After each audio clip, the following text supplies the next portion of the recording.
1620년 영국의 청교도인 35명은 메이플라워 호를 타고 북아메리카 대륙으로 떠났습니다. 종교적 박해를 피해서 종교의 자유를 찾아 이주한 것입니다. 종교를 가진 신앙인들에게 있어 종교의 자유는 그 무엇과도 바꿀 수 없을 정도로 소중한 것입니다. 우리나라 헌법은 제20조 제1항에서 모든 국민은 종교의 자유를 가진다고 규정하고 있습니다. 그동안 대한민국에서 자유롭게 예배드리고 복음을 전할 수 있었던 것은 바로 헌법이 종교의 자유를 보장해주고 있었기 때문입니다. 한편 자유와 평등은 모두 자유민주주의의 핵심 가치이지만 양자는 서로 대립 관계에 있기 때문에 자유와 평등의 균형이 필요합니다. 평등이 커지면 자유는 줄어들게 되고 반대로 자유가 커지면 평등은 줄어들 수밖에 없습니다. 그래서 자유와 평등은 적절한 균형과 조화가 필요합니다. 그런데 평등법은 평등을 과도하게 보장하기 때문에 자유와 평등의 균형을 파괴합니다. 즉, 지나친 평등의 보장은 자유를 박탈하는 결과를 가져오게 되는 것입니다. 특히 평등법은 현재 우리가 누리고 있는 신앙의 자유를 제한, 축소, 박탈합니다. 헌법이 신앙의 자유를 보장해주고는 있지만 새로운 법률을 만들어서 자유를 제한하는 것이 가능합니다. 그래서 평등법이 만들어지면 신앙의 자유가 줄어들거나 거의 없어져 버리게 될 수가 있는 것입니다.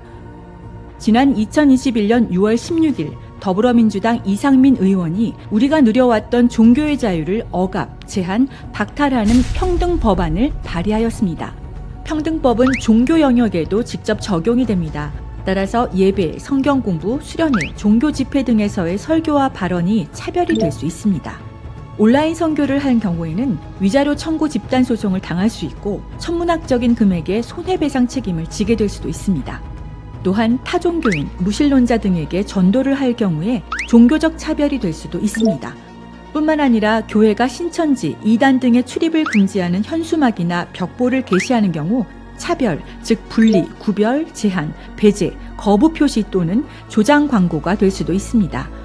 만약 성당, 사찰, 교회가 종교 교리상의 이유로 동성애자나 트랜스젠더를 채용하지 않는다면 평등법 위반으로 인한 법적 제재를 당하게 됩니다. 동성 결혼식을 위한 교회 시설 사용이나 주례를 거부한 경우에는 시설 사용 등 차별이 될 수 있고 평등법 위반으로 인한 법적 책임을 지게 됩니다. 신학교의 경우에는 동성애자나 트랜스젠더의 입학 또는 목사 자격 취득을 허용하지 않으면 교육기회 등 차별로 인한 법적 책임을 지게 됩니다. 차별 행위를 반복한 경우에는 3배에서 5배의 징벌적 손해배상이 부과될 수 있습니다. 평등법은 일제시대 신사참배 강요와도 같습니다. 동성애 성전환 사상이라는 우상에게 절하지 않는 신앙인들은 무자비한 종교 탄압을 당하게 됩니다. 그러나 하나님께서는 이 시대의 한국 교회가 바알에게 무릎 꿇지 아니하고 바알에게 입맞추지 아니한 7,000명과 같이 되기를 원하십니다.